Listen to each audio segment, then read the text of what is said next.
everybody. Welcome to the world's greatest Bronze Age comic book podcast, Flea Market Fantasy. I'm your co-host, Mike Allen. As always, I'm joined by Michael Dell of the LCS Hockey Radio Show. Plus, we have a very special guest this week. Tell everybody who's joining us. That's right. It's our old buddy Miles Watson, author and raconteur. Miles Watson. Yes, I'm back because they needed a warm body and they were upset that they let my record on this show get annihilated by someone else. Yeah, Miles, I don't even know. I don't even think it's close anymore, right, Michael? I think it's like 14-10 or something like that. I think it's 14-10, yeah. Yeah. So 11 after tonight. This will be 11, you bastard. Yeah, Kevin Jank is running away with it. Well, Miles Watson, I reached out to you because this week I picked the A-Team, issue 1 from 1984. And if it's one thing I figured I know about Miles Watson is that he loves the A-Team, and I was right. Correct? Well, you have to be right occasionally about something. Yeah, but you just seem like this would be up your alley, the A-Team. It was because I actually remember watching the pilot of this the night it was broadcast and then discussing it at elementary school the next day. Everyone was very excited by the fact that this show existed because it really did have all the things little male kids like. Explosions, more explosions, still more explosions. Mr. T and Face Man. I mean, because we already knew who Dirk Benedict was from Galactica. So he was like, he was a walk-in, like he needed no introduction. And then Mr. T, of course, he just was Mr. T. And that's Battlestar Galactica. Miles uses the shorthand for all the cool kids out there. But Dirk Benedict was on there. And of course, I knew George Papard from Banachek when I was a little kid. I was like, hey, there's George Papard from Banachek. I love Banachek. Let's do a show on Banachek sometime. That'd be great. Well, Mike, I'm guessing the A-Team is popular up in Canada as well, right? Absolutely. Like, I probably haven't seen it since it was canceled, but I definitely remember watching it every week when it was on, for sure. Yeah, I mean, hey, the LCS Hockey Radio Show, our opening theme every week is the A-Team. Oh, that's the intro to the A-Team. Yeah. I love the A-Team. For those who don't remember, it was a TV show on NBC that came out in, what year was it here? From 82 to 86. And it seems early, 82 to 86, but all right, whatever. 5 seasons, 98 episodes. 98 episodes. Wow. And I guess it got whacked halfway through the 5th season because the ratings dropped pretty bad. Yeah, there was kind of a debacle about the 5th season. They ended up doing a very long, they had kind of a big story arc for the final, for the series finale, but the network didn't show the episodes until like a couple years later, like when it was in reruns. So if you were watching in syndication, which is how all those actors got rich, they put out the A-Team's final episodes. But if you were a fan of the show and you were watching it at the time, the show just ended. There was no series finale. Yeah, I mean, if you listen to Dirk Benedict talk about the A-Team, he and Dwight Schultz, who plays Hal and Mad Murdock, are very emphatic about how much the network hated that show and how much they resented the fact that it was, for a time, one of their most popular shows. Right. Oh, yeah, it was real problem. And by the way, it did start to air in 1983 and it aired in 87. I looked at when it was filmed. So it started filming in 82, but it hit the TV in 83. And yeah, Miles, it was very popular. In the first season, it was the 10th ranked show on TV. And keep in mind, this is when there's only like 3 channels. So, if you're watching, big deal then. Yeah, it had a 20.1 rating. Like 20% of all TVs are watching the A-Team. And then in season 2, it ranked 4th overall, behind only like Dallas, Dynasty, and 60 Minutes, I think. And it was 4th. Season 3, it ranked 6th. And in season 2, it had a 24 share. So that was the peak. And then season 4 dropped to 30th, 16.9 rating. And then in season 5, it dropped to 61st, 12.8. That 12.8 rating would still be gigantic today. Yeah. Yeah, I would like to throw my 2 cents in on that. When I was in LA, I had a conversation with somebody who was involved in that show, The OC. Oh, yeah. And he said when the show debuted, it had like 35 million viewers or some insane amount of viewers, just absolutely insane viewership. And he said when it was canceled, it had like 16 million or something like that. I'm making that number up. The numbers are available on the internet. Yeah. And he made the crack to the extent that the network was bitterly disappointed that the ratings had gone down that extent. And none of them were smart enough to understand that even having gone down, the ratings were still huge. And he said, today they would literally commission murders of anyone you care to name to get if they could guarantee a show would have 14 million viewers, they would kill everybody to do it. And they canceled it. And I think with the A-Team, even when it was at the end, when it was kind of a travesty because it was always a cartoon, but it didn't age well. It became, as its audience grew and the silliness of the episodes became more egregious as you got a little older and, as you transitioned from like, say, elementary school to the first year of high school. All of it seemed just incredibly silly. People were looking for things more edgy, but the audience that it had was still very large. So it's by the standards of the time, you look at 67 from coming down from number 2 or 4. What did you say, 4? Yeah. That's a massive fall. It's a tremendous fall. But the amount of, like you said, the amount of people who were watching it in the millions was still, by today's standards, would have been a huge hit. So it's changing times, Everybody's fighting now for a fraction of that. Mm-hmm. And I guess we should recap for those who don't know what the fuck we're talking about. The A-Team was a group of 4 members of a former commando outfit who are now mercenaries for hire. And also they're wanted by the law, right? Like the... Yes. Oh, yes. They were imprisoned. They were tried and convicted for a crime they did not commit. That's right. They did not commit. Narration repeatedly reminds you. They were busted and chucked in a military prison from which they promptly escaped. And now they work as mercenaries for hire. If you can find them, they will basically work for you, which of course begs the question of how can 98 different people hire the A-Team over 5 years, but the government can't find them? Well, the government's pretty stupid. So, That's but yeah, true. the Never members. mind. I answered my own question. But. The commandos their leader is Lieutenant Colonel John Hannibal Smith, portrayed by George Papard, and he's always smoking a thin cigar, right? And he always says he loves it when a plan comes together. That's his big gimmick. Love it when a plan comes together. And then we have Lieutenant Templeton Peck, played by Dirk Benedict.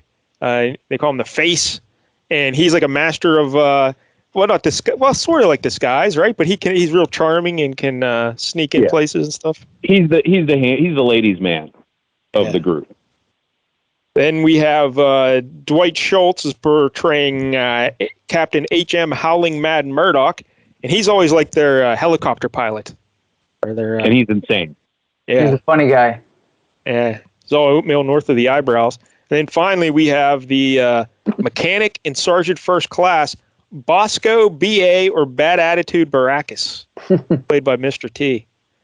And I guess this show was conceived as a vehicle for Mr. T. Really? Huh. Yeah, like the writers went into it trying to get something for Mr. T. And Miles, who were the guys that created this? They're Stephen Cannell and somebody? It was the classic lineup of Frank Lupo and Stephen J. Cannell. If you're familiar with 80s television, 70s, 80s, and 90s television, there are certain names that will come up over and over and over and over again. Those producers who sort of were responsible for all the hits of that time, and some of them big misses, but Stephen J. Cannell was definitely one of them. Frank Lupo's not as well known, but he was very, very important. Yeah, they worked together a lot, Lupo and Cannell. And actually, Dirk Benedict, he wasn't in the pilot. They had another actor, Tim Dunnigan, play Face in the pilot. Wow. That's right. I forgot about that. I completely forgot. Yeah, they recast him. Cannell and Lupo always wanted Benedict, but for some reason the network didn't at first. So they finally got their way. Benedict, and I won't go too deeply into this because it's only tangentially related, but Benedict always had problems with the studio, and they didn't want him on Battlestar Galactica. Oh, and wow. He got the part. Yeah, he got the part, which was written for him basically.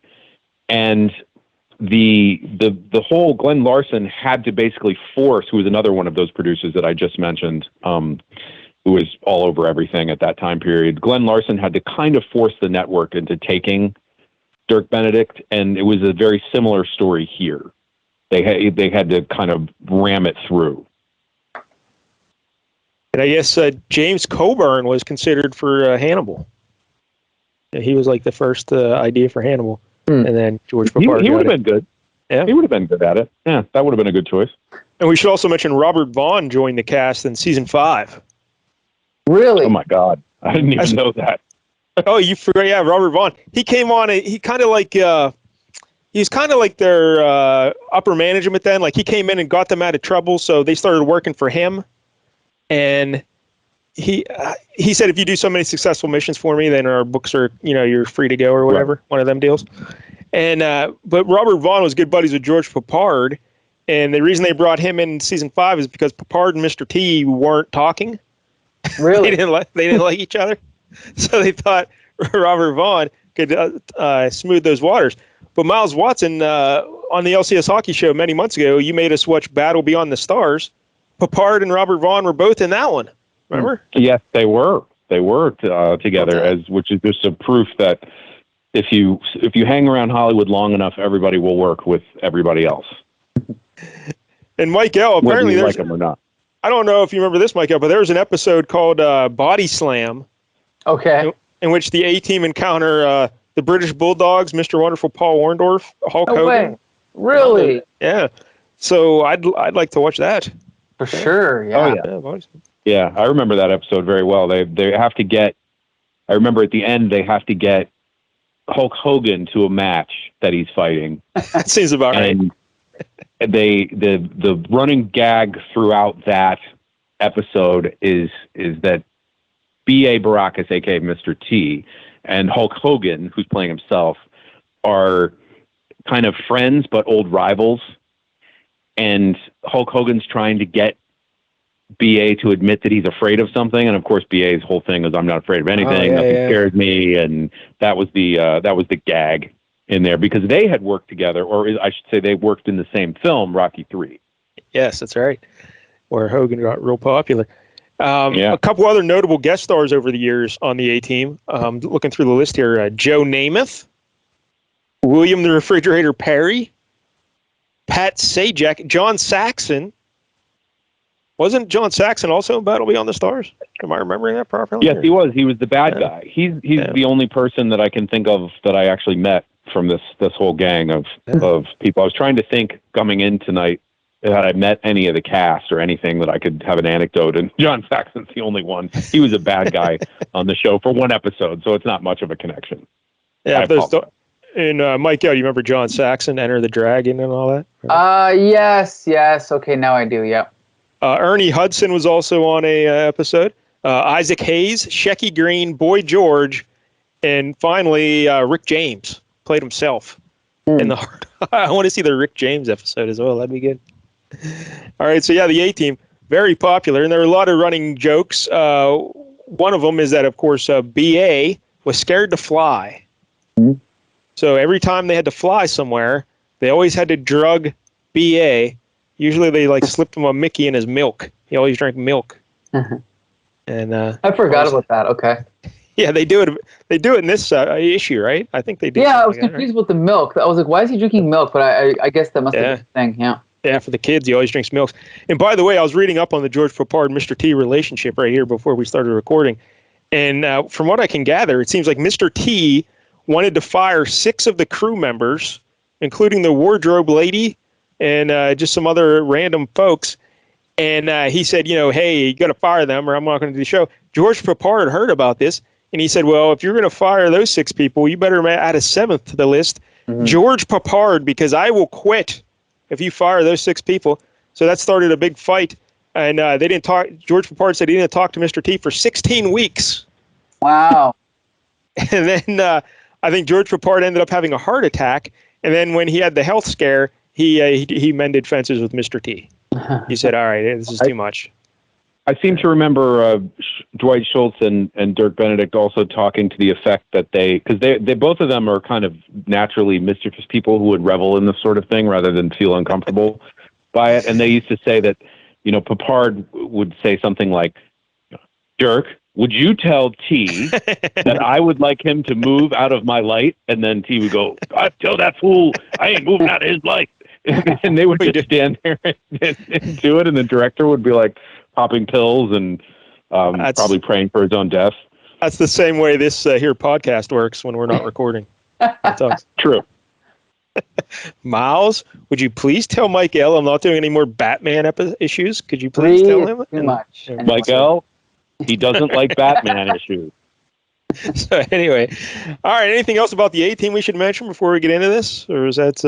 I guess the one thing that I would mention is if no one is familiar with the show, it was notorious for the staggering amount of violence that occurred on it without anyone ever getting killed. Thousands of rounds were fired. Grenades were always thrown. Claymore mines were set off. Helicopters hit cliffs and then exploded and fell hundreds of feet. Cars flipped. Tanks rolled over cars. Buildings fell down. People fell off the building. Anything you care to name that would kill a human being happened on the show hundreds of times, and no one ever died. So that was the hallmark of the A-Team, was that it was unlimited amounts of violence without anyone ever hitting anything or being harmed in any way by, say, a hand grenade going off directly between their feet. But I can still picture in my mind like the explosion, and then they'll show a guy like just jumping through the screen, like left to right, and then dusting himself off, a little confused, and surrendering. Two other things that remind me of, though, of course, they drove around in a really cool van, a black van with like a red pinstripe on it, like a little design, and then every episode, like Miles said, it always featured a big fight or some sort at the end. But leading up to that, the A-Team would improvise a lot of weaponry. And they'd always make their own armored vehicles or something out of things you'd find around the house.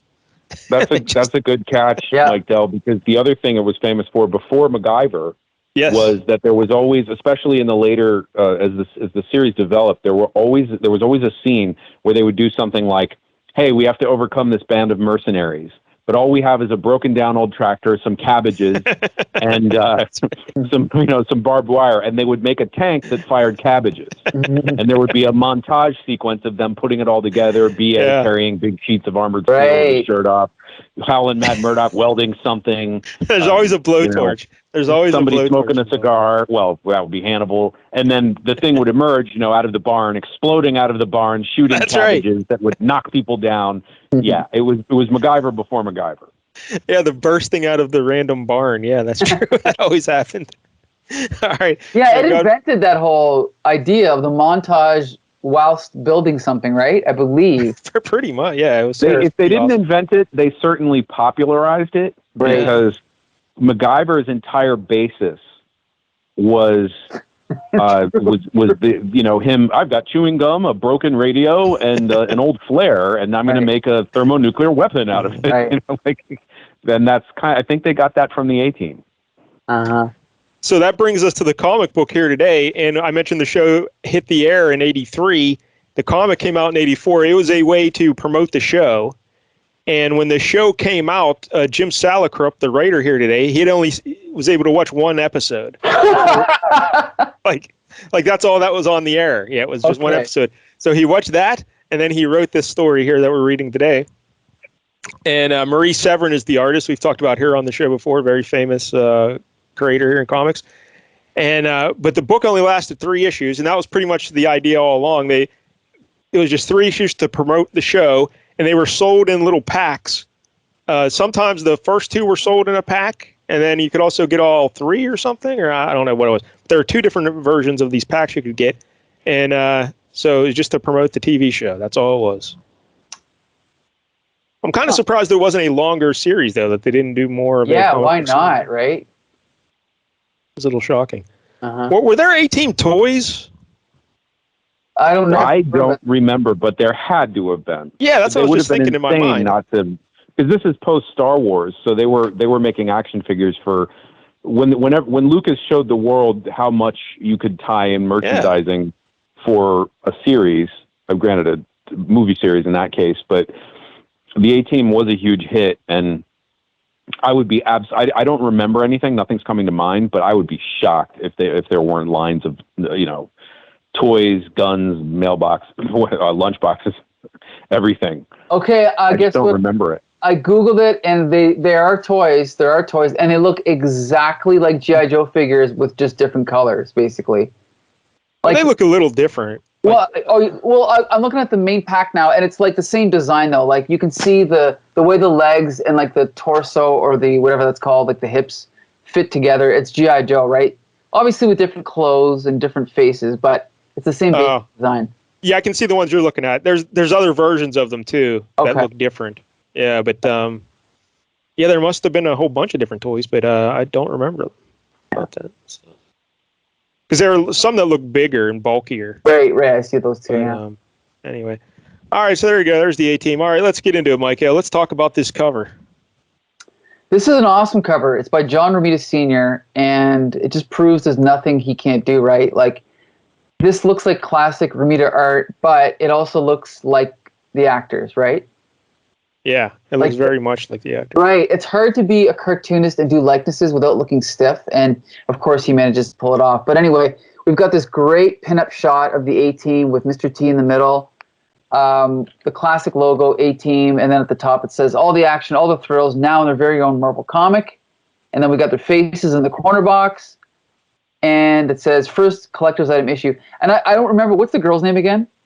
This is Amy Allen. Amy, okay, I forgot. I think.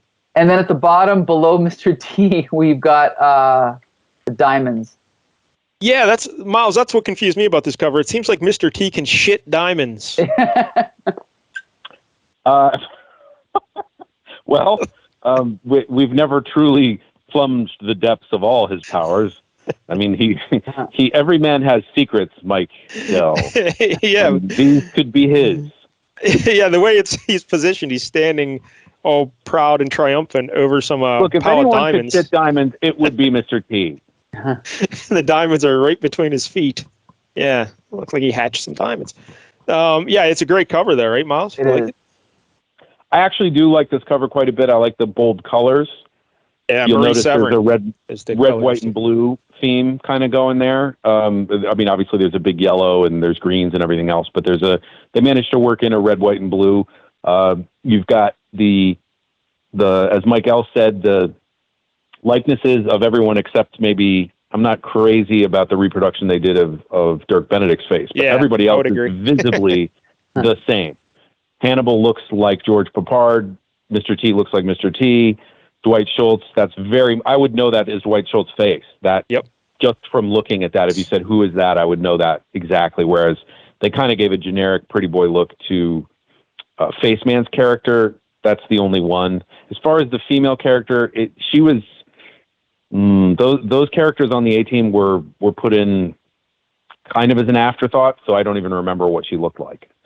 Yeah, same here. I think they had a few of them over the years, a few different. Yeah, they did. They got rid of the first one because she wanted a bigger part on the show, and George Papard was quite cruel to her and told her on the very first day that she was basically there for glamour shots and nobody wanted her there. Yeah, that was kind of mean-spirited of them. But now help us make this tractor into a tank. Yeah. So, there it is. Funny. Yeah, great cover, and it gets you fired up for some A-Team. Can't wait. First collector's item issue. Hey, you notice the A-Team? They didn't put bullet holes through the A-Team or anything. You know, like true. The TV show, didn't they always have like bullet holes come up on the screen, like? Well, I noticed, not to skip ahead, but I noticed this comic was very light on gunplay. One might say. Yeah, that's true. It's funny, to be honest, I got to say, before we jumped in, I thought this was going to be a Star comic. I didn't realize how early it was, you know? Yeah, this is pre-Star. Right, pre-Star Comics. So anyway. Yeah, Miles Watson, if you're not aware, Star Comics is like the brand that Marvel had for like kids comics, younger comics. Okay. Hey, you know who was a Star comic, Miles? Alf. He had a Star comic. Yeah. Miles loves I'm going to hire the A-Team to kill Alf. All right. So the book opens up here. Diamonds Are a Thief's Best Friend is the title. Yeah, there's a lot of plays on movie titles in this comic, as we'll see. There are. Yeah. Yes, there are. And we mentioned it's written by Jim Salicrup, right? Did we mention that yet? Yes. Yeah, okay. Yeah, so I know him more as an editor, but he's also a writer, I guess. Didn't he write like what we did like last week? Am I wrong? Yeah, he wrote the Inhumanoids. That's right, Humanoids, that's right. And he also, we talked about it last week, but he did those Spidey super stories for little kids and all that kind of stuff. Right. So yeah, we open up the book with Mr. T ordering a hot dog. And he's kind of standing on the street in what is described as the ghetto, or at least he described it as the ghetto. And he's watching some kids play, eating his hot dog. And then he catches this kid trying to lift some hubcaps off a car. Yeah. I want a comic book about this kid. Yeah. Like his life seems fascinating to me because he looks like a badass. Right. Yeah. So Mr. T picks him up by his like shirt and is like, "What you doing, boy? Nothing. You're lucky I'm not the law, or you'd be in deep trouble." And he basically lectures him about how he should be using his skills to be a mechanic instead of a thief, and how that's the only way to get out of the ghetto, right? Yeah. The only way out of here. By the way, Miles Watson, when you were a kid, did you have like the Mr. T starter kit? Did you have all the gold chains and the feather earrings and everything? I did not. I've got to confess that the back of his head always freaked me out because his mohawk was connected to the hair on the back of his neck, which then traveled above his ears and connected to his beard. And from the back, it looked to me like he was wearing a hockey mask, like he was a black Jason Voorhees, and that freaked me out. Yeah, with the straps.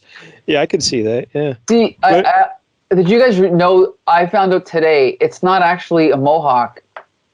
It is you guys know this, right? No, I don't. It is a haircut from the Mandinka warriors of West Africa. That's why it is the way it is. I had no idea. I didn't know that. Yeah, look at that. Teaching us new things, Michael. Yep, always. Yeah, so Mr. T's giving the kid the speech, and then Michael, someone taps Mr. T on the shoulder and says, "Hey, why don't you pick on someone your own size?" And what does Mr. T say? It says, in my voice, "I pity the fool who messes with me." I didn't set you up to do it in your voice. Oh, okay. I set you up. I'm not going to do any more Mr. All right. Voices. So then, so anyway, it turns out this is his old buddy, Mario Ronda, right? And I kind of forgot, Mr. T is actually not that tall, is he? No. Because as he walks away, he's got his arm around his buddy, but he's actually shorter. They draw him shorter than Mario, which is kind of cool. How tall do you think Mr. T is? I love guessing celebrity heights. 5'10" is my guess. Wow, that's actually right. Yep. 5'10". Okay. Don't fuck with Miles Watson and celebrity heights. Yeah. Stuff. So, yeah, 5'10". Which, I mean, it still makes him taller than Sylvester Stallone, because Sylvester Stallone's like 4'10", right? So. Yeah, Miles, you worked in the Hollywood. All very tiny people, right? With big heads. Tom Cruise, Sylvester Stallone, Jean-Claude Van Damme are all, if you stack them one on top the other, they're about 6 feet tall. Yes, pretty much. So, all right, so he meets his buddy Mario Ronda, and what do they do there, Michael? They go and get they go to a bar, but Mr. T orders some milk. Yeah. And we have He's got to set a good example for the kids. Right, Mr. T drinking. And then we get a very cool 2-page sequence. It's like a classic comic strip type sequence where the frame stays exactly the same, but the characters move around in it, and it's Mr. T and Mario talking, and then some ruffians at the side of the bar trying to get Mr. T's attention, and they're making fun of him because he's drinking milk. And they keep trying to get his attention, but Mr. T and Mario are ignoring him, carrying on their own conversation. Then finally the guys decide to walk over, and it turns into a barroom brawl, and basically these guys get their asses kicked. Yeah. Sock, whack, wump. And like the other bar patrons kind of clear out of the way, and then when it's all over, the guys are all stacked on top of each other. Mr. T finishes his milk, and Mario puts back on his hat at the end. And Miles, we've talked about this before on the show about how in comics they like to head hop. And in this instance, we get just random people at the bar. We get inside their heads and we hear their thoughts. And like the guy hiding behind the bar, he's like, "Oh, sounds quiet. Wonder if it's safe." And then he says, "At least they're neat because they stacked up all the bodies." Which is nice, They knocked these guys unconscious, and now they're putting their bodies in a heap, thus causing the guy at the bottom of the pile to suffocate. But we won't get into that. How do you feel about, Miles, how do you feel about them jumping into just random people's heads? Because they do that a bunch in this book, I would say. I honestly thought it was kind of funny. It's also a little weird because these are not characters that, if you go back a page, they show the bartender is like this sort of meek-looking guy, and then there's a normal balding guy, a little overweight, smoking a pipe on the corner. And you see, as the fight is about to break out, the bartender grabs a bottle and hides under the bar and says, "See you, Ray." And the guy with the pipe is running out of the frame saying, "So long, Bob." So there's like a little narrative that they did over there. And then the bartender then picks it up with "Sounds quiet. Wonder if it's safe. At least they're neat." It was curious. Yeah. I guess they felt like because they were doing these really long panels, maybe they had to throw in a little extra action there. Because if you look at these panels, they're very long, and everything to the left of T is basically nothing without the thought bubbles. Yeah, good point. You had to fill it out. I also noticed something interesting here. If you look at the one panel, we can tell that they're watching Cheers on TV. Oh yeah, good point. You can see Cheers, so I love Cheers. But here's the real interesting thing. They named this bar Duffy's Tavern. Now, does that name mean anything to you guys? Not me. Well, it was a classic radio show called Duffy's Tavern, and it was a comedy, like a sitcom, but a radio version back in the 40s and whatnot, and 50s. And but Duffy's Tavern was the inspiration for Cheers. Wow! Look at that. Wow, that's interesting. I did not know that, and I'm a big fan of old time radio. Yeah, so am I. I at least used to listen to Duffy's Tavern all the time. But I would like to add that as we go through this comic, there are a number of pop culture references that are both subtle and gross that they've woven into into the narrative here. Yeah, we'll highlight some of them as we go. Yeah. But yeah, Mike, after the big fight, Mr. T and his buddy Mario Ronda, they part ways, and they just say, "Hey, good to see you, buddy." Yeah. But then we get inside Mario's head, and he's like, "Hey, BA doesn't suspect that I know he's part of the A-Team. Maybe it's better that way." And then Mr. T says, "Mario was packing a gun." that's my Mr. T. But I saw him when we were fighting those guys. I wonder what he has a gun for. That could be trouble. So, little foreshadowing. Exactly. So then they go back to headquarters, right? Or actually, no, it's the Stanford Arms Hotel. Yeah. And they're having a meeting, right? And what's his name? Hannibal is... See, because I completely forget the premise of the show, but did he... And I know that Jim Salicrup has only watched one episode, but did he give them their missions? Yeah, he's their leader. Okay. Yeah. Hannibal is the leader of the group. He's a colonel, and he led them in the field. Okay. In Vietnam. And A-Team, incidentally, for those who are not familiar, was a group of special forces soldiers in Vietnam. It's the Green Berets used to break down their teams in things like Mike Forces, they were called, and A-Teams. So if you were an A-Team, you were a Green Beret, basically, in Vietnam. And he was the boss. Yeah. Okay, cool. So he's giving them he's basically breaking down what their next mission is going to be. And so he introduces them on these like slides or whatever to this guy named Roger Townsend. He owns diamond mines, and basically what is it? I don't remember what the scam is. Is that someone's stealing their diamonds? Yes, someone is stealing their diamonds. There you go. And we cut over to the scene of him talking to. So this is supposed to be. This is Hannibal Smith, who's come for a meeting, right? Yeah. And as they're having this meeting, this young guy walks in. He's like, "Dad, I'll need your signature. How dare you!" And he gets all pissed off. "How many times have I told you to knock before entering my office?" And so this is his son. And so he kicks his son out of the office. And then we cut back in, and it's Hannibal and this guy, Peter Townsend. And they're basically, they figure out that these diamonds are being stolen, and they're being fenced by these guys called the Lopez brothers, Angelo and Salvador. And they're being delivered to these guys by someone named Mario Ronda, who we met earlier, who is Mr. T's buddy. And so Mr. T freaks out. And he's like, "Mario's my friend. He ain't no crazy diamond smuggler. I grew up with that man, and believe me, he's straight." So he's all mad. And Hannibal's like, hey, we'll find out what's going on either way, right? So then, Mr. T's like, you'll see that Rhonda's a good man. I know he is. Sorry, what were you going to say? Well, I was just going to say, Mr. T's upset because his old buddy could be tied in with the jewel thieves. Right. And then we cut over to, so now this is Mario Rhonda, right? Yep. He's going, so now he is in Miami Beach, and he's going into a hotel to meet these guys. The not the Lopez brothers, but these are like some in-betweeners. Oh, no, this is a Chic. This is Chic and Biek. And so he gives them the diamonds, and then as he's leaving, some guys try to, what's it called? Like, not mug him, but... Yeah. Mug him, I guess. Rob him. Yeah. There you go. Either way. Yeah, and then so he gets into the elevator closes, and then we see a girl waiting for the elevator. He comes out and says hi to her, or like tips his hat to her. She's like, what a gentleman. And then she looks down in the elevator and she sees the two guys have the shit beat out of them, right? Yeah. By Mario Rhonda. Yep. Don't fuck with Mario Rhonda and Mr. T. Right. They're tough guys. So then we cut back over, and now Mario Rhonda's taking a nap on the plane. And then we cut over to, what's it called? Now, who's this now? I don't remember. This is Mario Rhonda meeting with the Lopez brothers. Oh, yeah, right.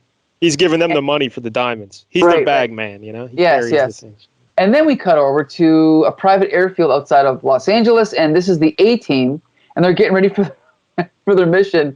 And Mr. T is complaining that he doesn't want to fly, and then just at that moment, this guy shows up who looks like, I don't even know who he looks like. Well, Miles, he looks like Doctor Who, right? This guy? That's true. Actually, I kind of feel like he looks like a monkey with a wig on. His face is hideously ugly. But he looks like Doctor Who to me with the scarf. He does. Well, he looks like a modern Doctor Who with a kind of the combination of like the scarf, the sweater, the blazer, the tie. But his face is horrific. It's going to give me nightmares. I would like to just jump in here and say that there is another reference on when Mario Rhonda is flying. He says, I've seen this movie 5 times already. I'll just grab a quick nap. Oh, that's right. My prediction pain is on his earphone. So he's watching Rocky 3, watching Mr. T right before his fight. Yeah, I forgot to mention I had to throw that in there. I didn't get that. Okay, cool. Yeah, nice Mr. T reference. So this guy, Stephen Kaminski, comes in, and he is pretending to be someone who he's got a medal for Mr. T, and he starts. Well, he says he's a pilot. Right. Oh, he's like, yeah, I proved my medal back in Vietnam, sir. I'm considered an ace. And then he pulls out. He pulls out a medal and shows it to Mr. T, and he starts sort of, what's that called? Like he just sort of swinging it in front of him. He's like, notice how the light bounces off of it, and basically, unbeknownst to Mr. T, he's hypnotizing him. Yeah, he hypnotized him. Right. And then he basically tells Hannibal, Hannibal's like, or he says, while he's in this trance, your fear of flying is gone, sir. And then Hannibal says, so all I got to do is snap my fingers and I'll be back to normal, like in your nightclub act? Yes, sir. So then they're all good to go now. So then they push. Huh? I'm sorry. We should also mention that Miss Priss, that Diamond guy's right-hand woman and secretary, is accompanying the A-team on this mission. Right. She's been working at that Diamond company for many, many years. She is what's her family relation here? She's like the sister of his widow, or his dead wife. Yeah, right? She's his sister-in-law. So she's accompanying them on this mission, and she's all worried about Mr. T, and they're like, oh, no, he's okay, don't worry about it. And they wake him up on the plane, Michael. They just wake him up, and he's all furious and whatnot. Right, you did it to me again. Yeah. The last time. And so then they end up in, so now they're in, where are they? Oh, yeah, San Juan. San Juan. So, and Michael, here comes one of them pop culture references. Oh, yes, right Lucy's in disguise with diamonds in her purse. Yeah, that was something, huh? Yeah. Well, the kids probably didn't get it, so it was kind of... Yeah, that Miss Priss is disguised as a lady named Lucy carrying around diamonds in her purse. And Amy Allen is walking her through the hotel and stuff, getting her signed in. And right. She's playing her aunt or whatever. So. Calls her Aunt Maud. And then we cut over to Mr. T and Hannibal looking down at Mario Lando, and he's with the Lopez brothers, right? Yeah. And they're kind of like looking over them as they're like sitting next to a pool making their deal. So Mr. T decides to intervene, and he goes down to talk to this guy face to face. And he's like, I want to talk to you. And so what the hell is Mr. T wearing here? Just like white shorts with a red sash belt. Right. That's his whole outfit. What is going on? He's still got his jewelry on, though. Yeah. Oh, by the way, I used to have a rabbit's foot like that. That's a rabbit's foot hanging from his ear, right? I think one of them is, and then he's got feathers and all kind of stuff. Anyway. So then at the same time that Mr. T wants to meet Mario, Hannibal has set up a meeting with, is it the Lopez brothers? Yeah. Yeah. Well, that's not Hannibal, is it? Or... Is it? No, it's... Yeah, it is, in Hannibal's suite. Yeah. Okay. Yes. I don't know, I'm confused. Miles, do you know where we're at? Here's the thing. Where these what are these guys? The smugglers? Yeah. So I guess they're in another suite. Is that Face? Yeah, that's Face, yeah. Hannibal, and Murdock in disguise. In disguise. They're in Hannibal's suite in this resort hotel doing this deal. Yeah, they got to sell them diamonds. Because then Murdock's looking all weird when the Lopez brothers turn their backs to him. Right. The A-team are celebrating that they tricked them. And, that's right. He makes a weird face, then he sticks his tongue out. Look at Murdock's face. Yeah. What is happening? And then we cut over to what's her name, Amy and Miss Priss, right? Yes. And and then Amy notices that Miss Priss notices something. She's like, "What is it? Did you spot someone? Is the thief here?" Heavens no! It's just all this excitement. It's nothing. So she basically just changes the subject, right? Pretends she didn't see anything. So then we cut over to Hannibal and Face, and they're watching Mario get into his car. So then they decide to follow him in their helicopter. That's Hannibal and Howling Mad Murdock. Oh, right. Murdock. And then Amy comes outside and tells, this is Face, right? Yes. And tells Face, yeah. She tells Face that Miss Priss is gone. Can't find her. And then Face is like, well, we needed her to identify Townsend's traitor. She sure picked the wrong time to cut out. Oh, no, look at this. Hannibal, Amy says the lady's vanished, which is a reference to The Lady Vanishes. Yeah, Hitchcock movie. Yep. And so then they're basically just trying to figure out what's going on. So the helicopter is following Mario and Face and Amy. Where are they going? I don't even know where they're going. They're still looking for Miss Priss. They're just trying to find. So then we cut over to a restaurant, and all these people are showing up to this restaurant and all going to the back, right? They're all trying to have this meeting in the back. And it's who is this? Is this the? That's the son of the diamond mine owner. Right. Yeah. And he's meeting with Mario Landa, or whatever the fuck that guy's name is. So like, oh my God, this son, he's the guilty party. He's the guy stealing the jewels. That creepy son. Yeah. And so we see Paul Townsend having the meeting, and then the A-team shows up, right? Are they still in disguise? Yeah, I guess. Well, not really. Well, yeah, that's not those are just bad dudes, right? No, it's I'm talking about when they're all standing together, and they're like, "Oh, the traitor is Townsend's kid." Oh yeah. I was on the next page already. Okay. Or the gas masks. Guys with the gas masks. So then the bad guys put their gas masks on and throw down some tear gas. They start to run out with the briefcases, and once they get outside, Hannibal's like, "We've been suckered. The kid's gone, and so's our helicopter." And then what's her name? Amy is like, they're like, we'll use the car. And Amy's like, that's gone too, Hannibal. Lucy must have warned Paul Townsend. She knew most of our plan. And then he says, so did BA. And remember, BA is still trying to prove that Mario's a good guy. So now we cut back to Mario coming to his hotel room, and Mr. T is waiting there on the balcony, right? And he's tied up his guards, I guess, or his buddies. Who are these guys? Yeah, just Mario's, fellow criminals. Right. So basically, they're sort of yelling at each other, but not really listening to each other.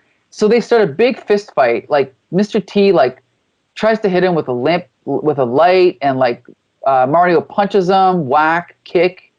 Knees him in the face. Yeah, knees in the face, grabs him by the leg, throws him across the room, and then Mr. T, what does he do here? Oh, he picks up his hat and he punches his hat.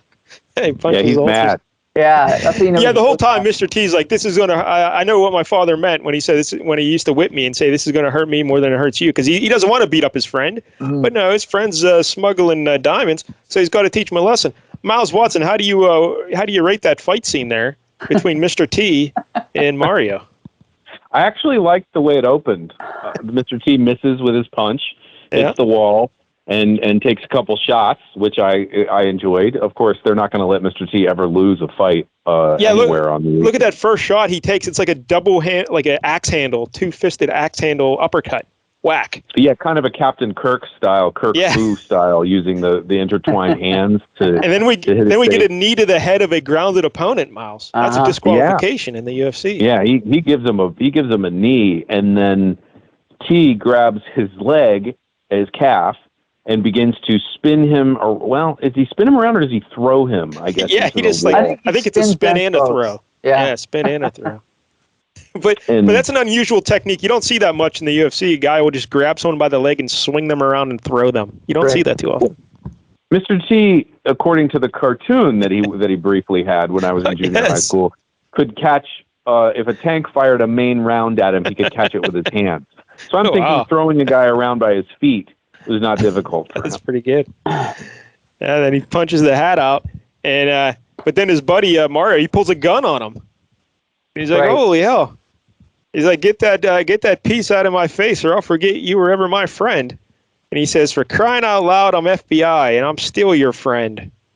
So look at that. He was an undercover FBI agent doing a sting, trying to arrest the diamond smugglers.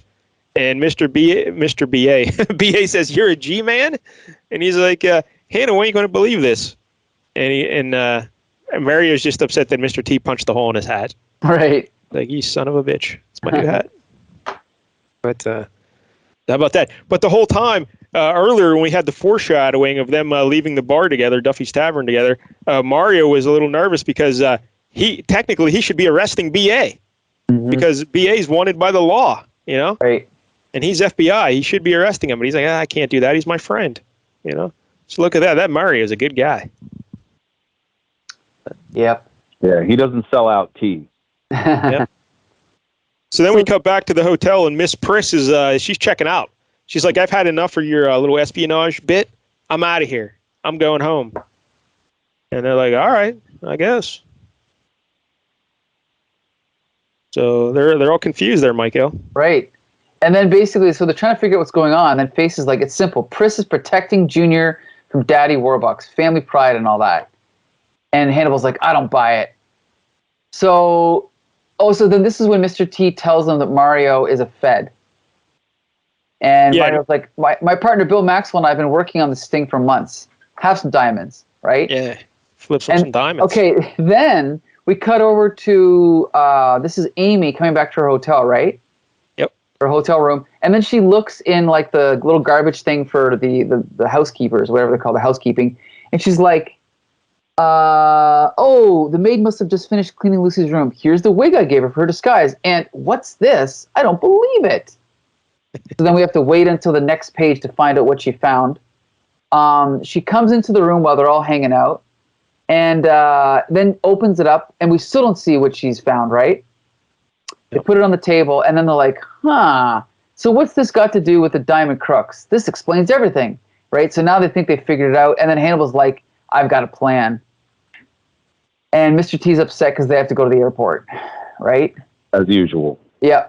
So now we cut over back to Los Angeles, and is this Hannibal by himself?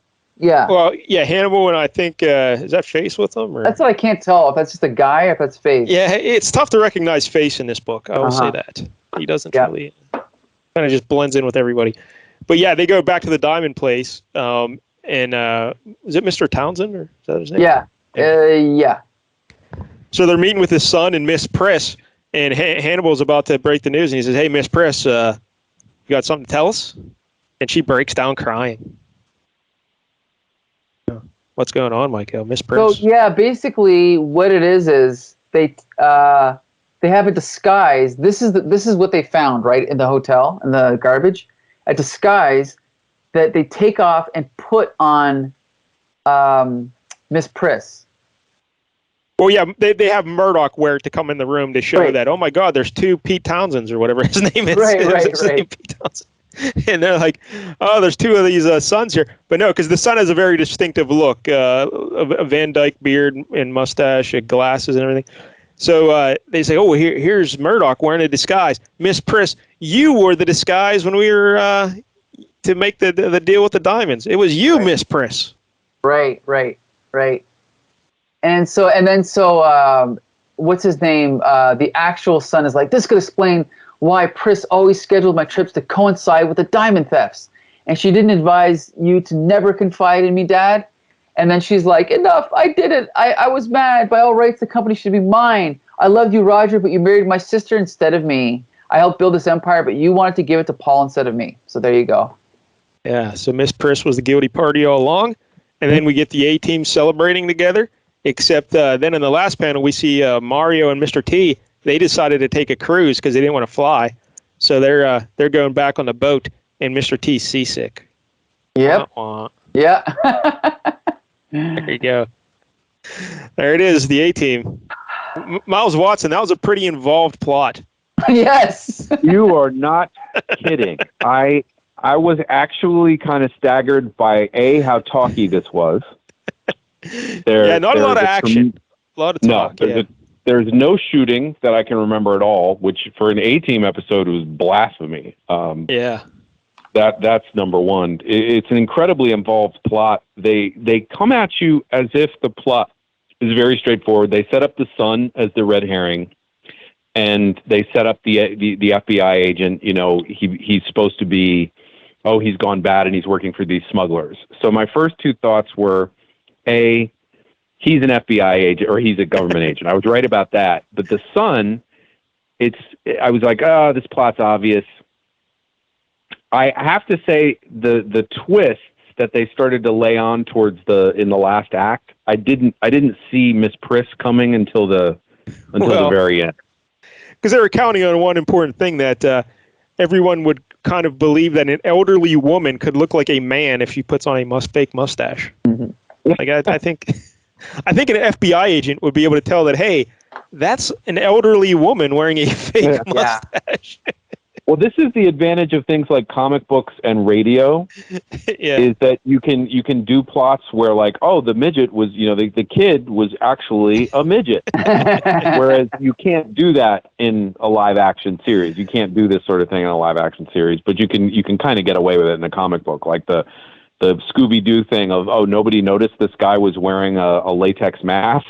Right. Like at the end, don't you think the son should have been really offended? He's like, wait a minute. This old lady puts on a fake mustache and that looks like me? What is going on here? Yeah. I don't look like that. I look like a real man. Yeah. So that was kind of, they needed that for the plot to work.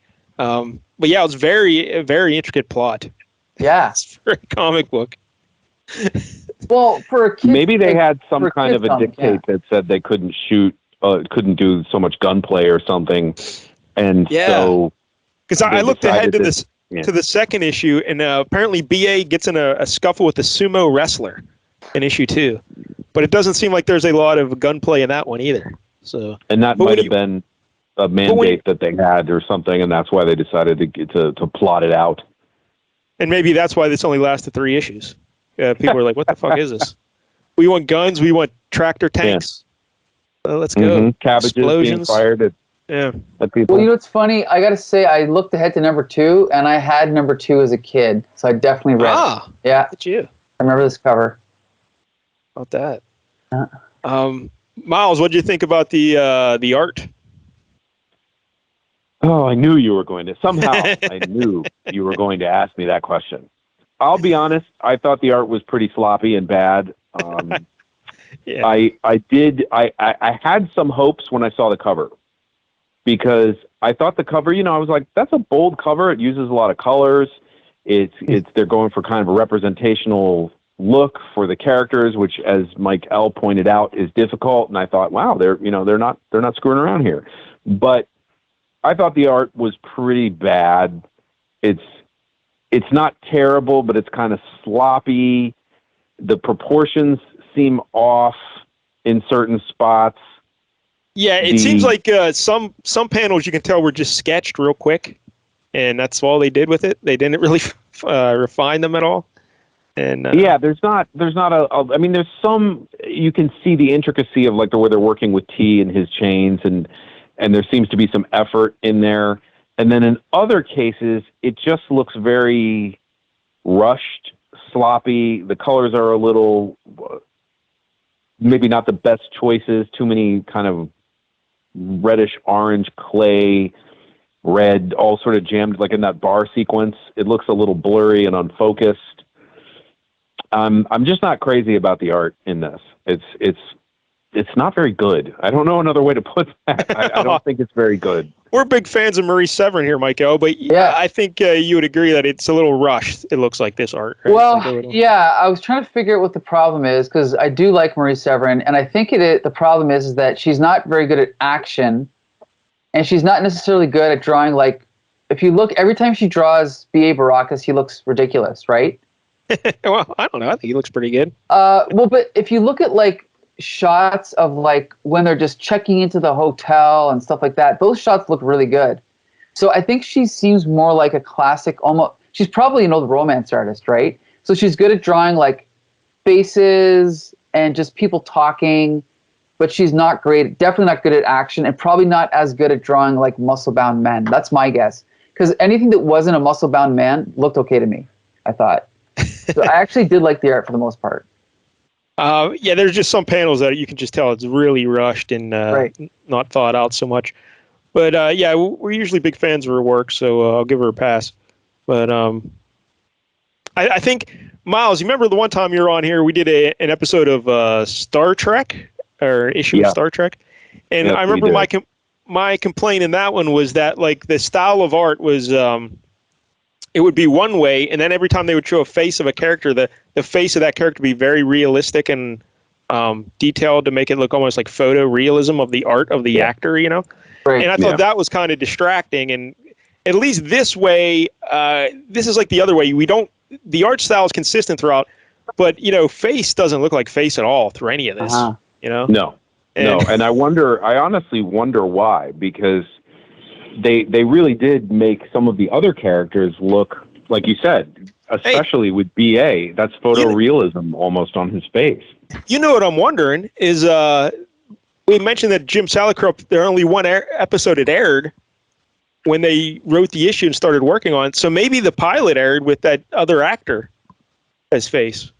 That is possible, yeah. I hadn't considered that. So maybe Dirk Benedict isn't even here yet for them to do this. So yeah, maybe that's what happened. But yeah, he doesn't look like face at all. Murdock kind of goes in and out. Papard looks pretty good as Papard. There's some really good Papard-esque pictures in here. And BA is pretty recognizable no matter what you do to him. So, but I don't know. Yeah, the art, it's a mixed bag. Not the best, but I still kind of like this simple, like simplistic style though. Right, I agree. To me, this is like 1950s art, like in a good way. It does look very old-fashioned, but I still think it's good. Yeah. So, all right, Michael, what did you think about the story? Were you also a little too confused by the story going on? Considering I expected it to be like a Star Kids comic, I was surprised how complex the story was. Yeah, it is a very complex plot. And I at least admire it for having, like, any comic that can have a complete story in one issue gets an extra point for me, because that is so rare nowadays, right? So for that, I actually did enjoy it. I was surprised how good it was, to be honest. Yeah, I actually kind of enjoyed it as well, but like Miles was saying, we need some guns, we need some fights, we need some makeshift tanks. We need. Have often on this very show, we have often discussed the difference that happens sometimes when you're taking a movie or a television series and you're turning it into a comic book, how important it is to capture things like the voice of the characters. And I think this one certainly does a better job of capturing the voice of the characters as I understand them. You know, shut up, fool, you know, that kind of stuff. Pity the fool. Asides and the I love it when a plan comes together. You know, Hannibal seems to be in voice. Face really doesn't have anything to do in this episode, so there's nothing there. But BA seems right. But as far as the entire concept goes, the A-Team, you cannot have the A-Team without having guns, explosions, and then building things. Yes. This story actually belongs more in the 5th season of the show than it would have in the first 4. And the 5th season was when the ratings were in a terminal decline. They tried to remake the show because it had become, and I'm stealing this from a magazine review that's quoted somewhere, I think on Wikipedia or something. It says that basically it was rinse and repeat for their plot line.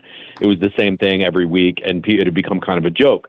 So they decided to remake the show, have them working for the specific guy, Robert Vaughn. But what they were doing was they were doing more Mission Impossible style missions that involved disguises and infiltration and stealing a secret from the Russians or getting a secret back that had been stolen from, that sort of thing. Yeah. It had shifted to a Mission Impossible format somewhat. And this reminded me more of that than it does of the 4 seasons of the show that actually gave it its identity, which is about shooting, explosions. I mean, they always did the cons. They always did the makeup, the disguises. That was always a part of the show. But that was only a part of the show.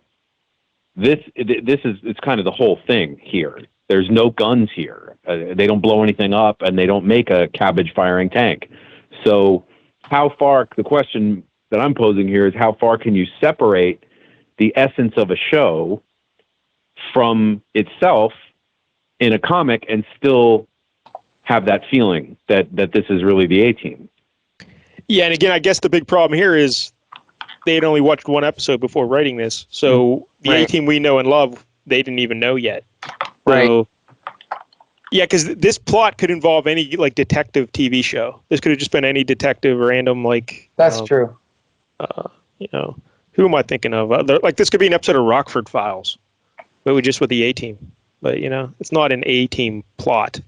So, but it's still interesting to see those characters together, right? Sure. I think so. Now, Mike, I've heard they made other A-Team comic books in recent years. I think after the movie, they made another. Yeah, I was going to say, we didn't even mention the movie. I haven't seen it, but. Oh, I saw it. Miles, did you see the movie? The remake? No. Or no. Yeah. I never saw Jessica it. Biel's in it. And hey, Rampage Jackson plays a BA. I would watch it just for Bradley Cooper. Yeah, that's right, Bradley Cooper. There you go. And Liam Neeson plays Papa. Hannibal, isn't it? Yeah. I watched the movie a long time ago. I remember it not being that great. I didn't care enough. I was told by some people that it's actually surprisingly good, but I don't care enough to verify that. And I think, if I recall, it's like a 5 or a 6 out of 10. Middling, but which is that's not worth my time in the sense of. I'm not a big believer in the whole idea of doing the modern reboot of things because they usually get it wrong. Now, I have no knowledge of this movie other than the previews that I saw, but I will just say that it didn't really interest me to see other people play those characters. Right. So, I mean, BA to me is Mr. T. Face is definitely Dirk Benedict, and Howlin' Mad Murdock is definitely Dwight Schultz. I think that was, that's established, and I didn't really care to see anybody else play him. Yeah, because I was surprised they never made more of those, and I look back, I guess the critics didn't like it at all. It made some money, though. But yeah, there's usually, with a sequel, they usually have this thing, I forget what the term is, I call it a tripwire. You hit a certain amount in Hollywood, and the sequel is automatic. So that figure is arrived at by taking the film's budget, and then the amount that is spent advertising on it, which is sometimes bigger than the budget of the film. And you take that figure and then you put a profit margin on top of that. And if you hit that margin, whatever that is that they've set with inflation, it's obviously changing every year, but if you hit that, there's an automatic sequel. So it might not have hit that, even though it made money. Sometimes that's possible. Yeah. It's possible for a film to make money or even quite a lot of money, go over 100 million gross and still not hit that automatic sequel mark. So I don't know what the politics were of that, but Yeah, we never saw another one. I never saw the first one. Yeah, so no more A-Team movies. But I guess the show is still streaming places, right? I think it might be on Tubi. I think I read it was on Tubi. Yeah. There was a poll that was taken of something like 1,000 television shows of what would you like to see again? Like, what would you like to see this brought back and made again? And A-Team was number one. Nice. of 1,000 television shows. So there's obviously a lot of nostalgia that goes into people, sort of like the Dukes of Hazzard or any of those other programs. And I also wanted to mention this, since we're talking about nostalgia, the Mr. T's buddy, Mario, is it? Yes. His name is Rhonda. Okay, Mario Rhonda. Mario Rhonda makes several references to his partner being Bill Maxwell in this comic. Now, it might seem strange that he referenced the name of a character we don't see who's pretty irrelevant to the story. He could have just said, my partner is holding those guys prisoner or something. There's plot MacGuffin. Sews up a little plot hole. Bill Maxwell, the FBI agent, is a character in Greatest American Hero, played by Robert Schultz. Oh, look at that. Really? Yeah. So that was yet another. This is very meta. This, for the time it was written, I mean, this is shockingly full of not only references to pop culture stuff, but like the Cheers, Rocky III is an in-joke. You know, they did a surprising amount of that. And then the Bill Maxwell thing was very interesting to me because Greatest American Hero was kind of it ran a little before, but I think it overlapped with A-Team for maybe a year. Yeah, at least 2, a year. maybe not. And for them to reference Bill Maxwell, FBI, because that was Bill Maxwell's whole thing. That was his whole joke on the show, is that he was obsessed with the fact that he was an FBI agent. So he would always say, Bill Maxwell, FBI. He even had it in his personal I never would have picked scene. up on that. I haven't seen that show since I was a kid, so I never would have. Mike L., did they ever do a Greatest American Hero comic book? I don't think so. You think they would, but no, I've never seen one. William Catt, actually, who played the Greatest American Hero, did a 3-issue comic. Oh, wow. Of Greatest American Hero in 2008 or something. Holy hell. It was just like a limited edition, limited series. I'm not sure what the phrase is, but he did a 3-episode that's something series. How about that? Of it. All right. And I was slightly acquainted with him when on Heroes, because I worked on Heroes, and he was killed by Hayden Panettiere on that show, or somebody he was frozen in ice and then shattered, I believe. I can't remember who killed him. I don't think I never watched The Heroes. Mike L., did you watch The Heroes? The TV show Heroes? Yeah. No, actually, I never did. No. Yeah, I never watched it either. I worked on one season of it. Maybe one episode, but yeah.